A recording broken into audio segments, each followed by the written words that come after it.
Fala comigo, torcedor vascaíno, iniciando mais um vídeo no canal pra gente te atualizar aí com o giro das últimas notícias, de tudo que tá acontecendo no dia a dia do Vascão aí. Bora acompanhar o vídeo até o final, que tem novidades importantes. Vamos também trazer novidades aí do mercado da bola vascaíno, que já começa a se agitar ali nos bastidores. Então fique comigo até o final do vídeo. Se você não é inscrito no canal, bora se inscrever, fortalecer aqui nosso humilde trabalho, continuar crescendo aqui no YouTube. A meta que eu coloquei aí é para chegar aos 80 mil inscritos. Tenho certeza, você, torcedor vascaíno que está passando pela primeira vez, vai dar aquela moral se inscrevendo no canal e também ativando o sininho de notificação para acompanhar todas as últimas notícias do Vascão no dia a dia aqui no nosso canal Vascão Gigantes do Rio, beleza? Não esqueça de deixar o seu joinha, se você não deixar agora, não esqueça de deixar no final do vídeo, que é muito importante, e o seu comentário também, para você participar aqui do nosso vídeo, beleza? Quanto mais comentário você deixar, o vídeo ficar relevante para o YouTube distribuir para mais torcedor vascaíno, beleza?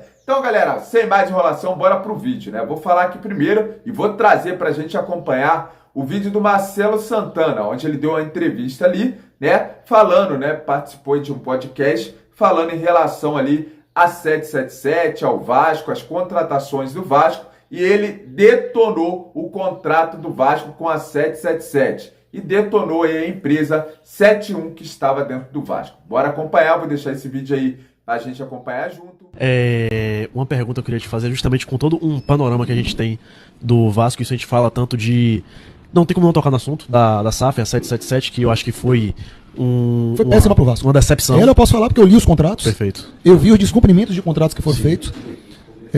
Desculpa até te interromper, não, porque nada, é um tema que me irrita pelo descaso com que a 777 tratou o Vasco da Gama. Teve aquela movimentação na época do Jorge Salgado. Os jogadores contratados, a maioria dos jogadores era paga só a primeira parcela. Sim. Não era paga mais em nenhuma outra. No ano passado a gente teve que fazer 2 ou 3 pagamentos para evitar transfer ban. Início desse ano de novo. Você me perguntou no momento, os jogadores vinham de base e tudo. Sim, o Leandrinho, por exemplo, atrás esquerda, ele foi emprestado para o Xababi para bater 50% da dívida pela compra do Paulinho, o volante, e ampliar o prazo de pagamento dessa segunda parte da dívida. Senão a gente teria um transfer ban em janeiro.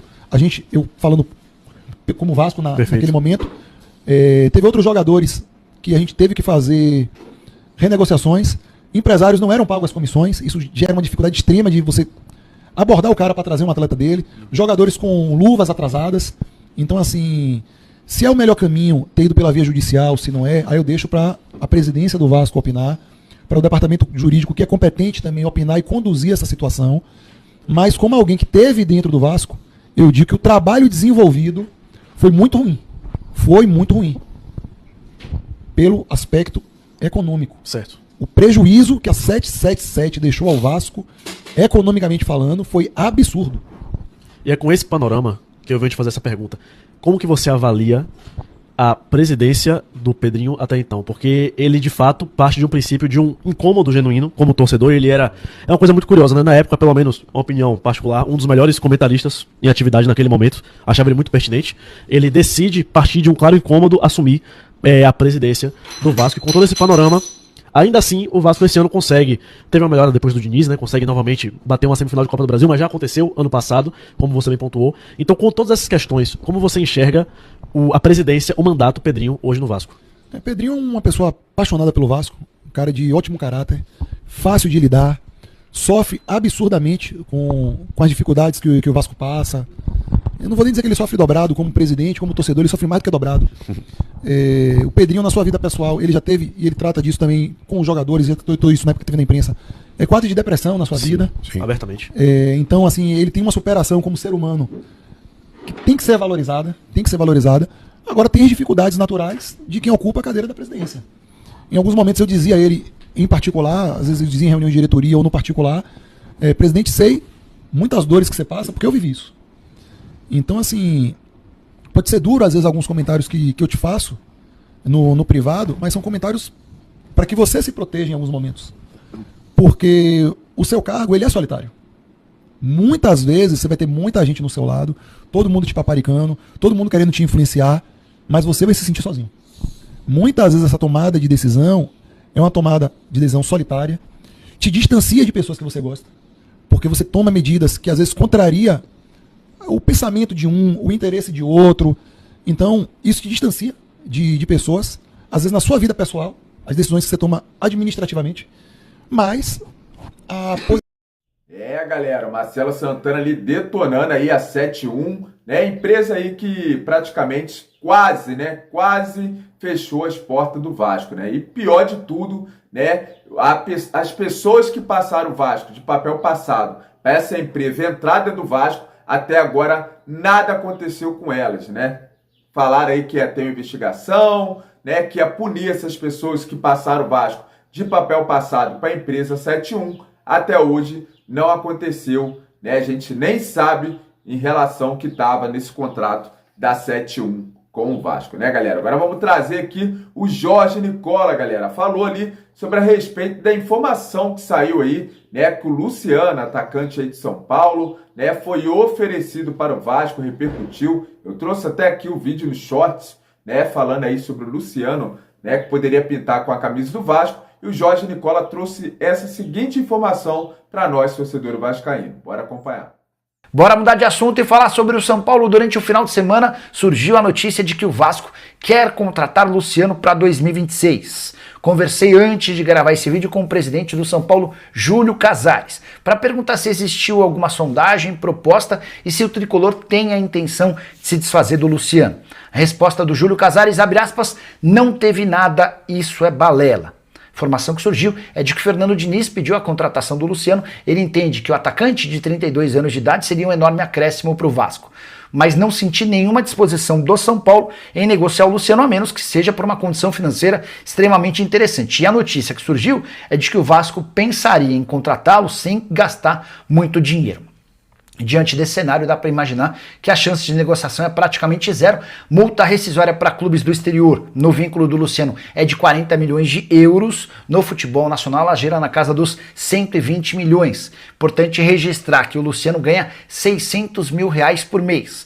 E apesar de ser um cara difícil no dia a dia, de muita contestação e reclamação, é alguém que entrega uma média de 20 participações em gol por temporada.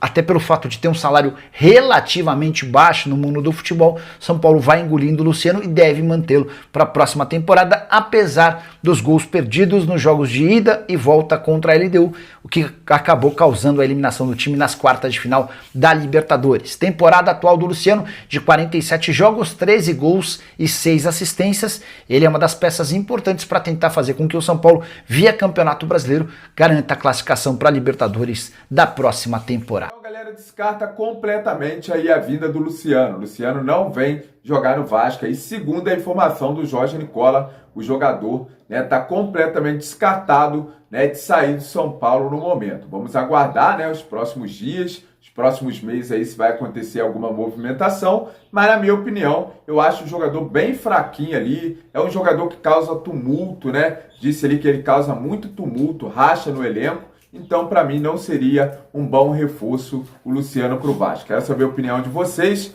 torcedor vascaíno. O que vocês acham aí de Luciano vestir ou não a camisa do Vasco? Seria bom reforço ou refúgio, na sua opinião, torcedor vascaíno? Bora usar o espaço para o nosso comentário e deixar aí a sua sincera e humilde opinião, beleza? E bora falar agora sobre reforços que podem pintar no Vasco, sobre o mercado da bola vascaína. Já vamos atualizar os torcedores do Vasco com algumas informações, especulação que está acontecendo aí em relação ao mercado da bola. E vamos trazer a seguinte notícia, como vocês estão vendo aí do lado agora. Segundo notícia do site de notícias do Vasco, vascaíno.net, né, o Tottenham da Inglaterra estaria disposto a oferecer o atacante Richarlison, né? Vascaíno aí, Richarlison, mais um aporte financeiro para a troca, né? Eles querem dar um dinheiro, mais o Richarlison pelo Ryan. Eu vou deixar minha opinião, descarto completamente. O Ryan vale muito para o Vasco com certeza aí vendendo o Ryan vai conseguir um bom dinheiro aí, né, para os cofres do Vasco. Se saber usar essa grana, vai pagar ali parte da dívida, vai conseguir contratar bons jogadores aí para a temporada 2026. Então, eu não acho uma boa. É claro, o Richarlison aí vestir a camisa do Vasco, se o Vasco conseguisse contratar o Richarlison, seria uma boa. Mas agora trocar ali, o Tottenham trocar, né, o Richarlison, mais umas merrecas que ele vai andar ali pro Vasco em relação, né, à troca aí pelo Ryan, pelo Richarlison, eu descarto completamente. E aí, queria saber a opinião de vocês, galera. Eu gostaria de ver essa troca aí de Ryan pelo Richarlison. Então não acho uma boa essa troca aí em relação ao que o Tottenham ofereceria um dinheiro para o Vasco, né? E o Vasco ali trocaria o Ryan, que é uma joia do Vasco e que com certeza vai ajudar financeiramente os cofres do Vasco. E também tem a notícia aí sobre o Rafael Veiga, que pode estar de saída do Palmeiras. É isso mesmo, galera. Palmeiras aí,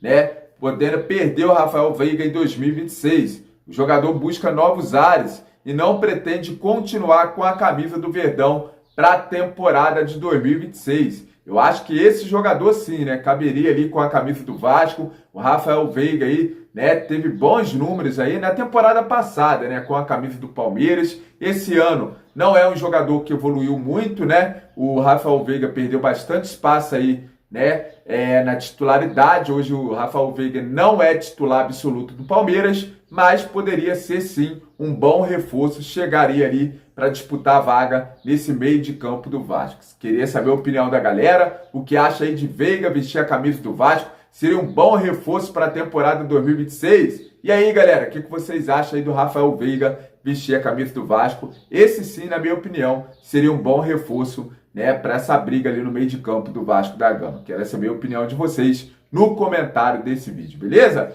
E a gente vai encarar o Fortaleza, jogo de 6 pontos, às 9h30, quarta-feira. Enfim, né, essa data FIFA passando, né, o Brasil vai jogar aí contra o Japão.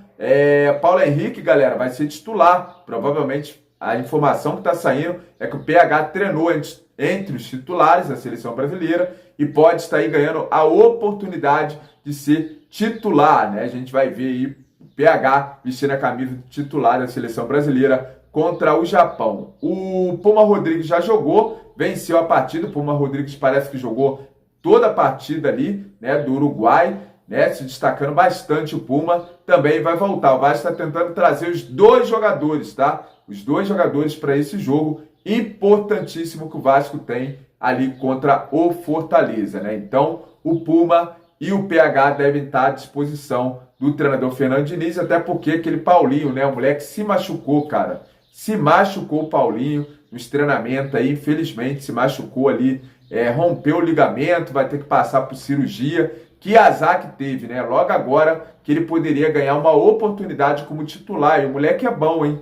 O moleque com certeza ia ajudar bastante ali a lateral direita do Vasco. Mas enfim, machucou, né? Agora tá voltando aí o PH, que vai ser titular aí da seleção brasileira. Vamos ver quantos minutos o PH vai ficar em campo, porque esse jogo contra o Fortaleza fora de casa vai ser um jogo complicado, um jogo que o Vasco precisa da vitória, que é 6 pontos. Não pode deixar o Fortaleza vencer, né, para o Fortaleza se aproximar ali do Vasco na tabela do Campeonato Brasileiro. Então, quanto mais aí o Vasco conseguir, né, a vitória, vai se afastar ainda mais e abrir pontos ali sobre o Fortaleza, que é o adversário que está brigando contra o Z4 no Campeonato Brasileiro. Beleza? Galera, esse foi o giro de notícias do Vascão da Gama de hoje. Agradeço você que me acompanhou até o final desse vídeo. Muito obrigado, gratificante de trazer notícias do Vasco para você, principalmente, que me acompanhou até o final do vídeo. Agradeço, te peço aquela moral para compartilhar esse vídeo nas suas redes sociais, seu grupo do WhatsApp, Facebook,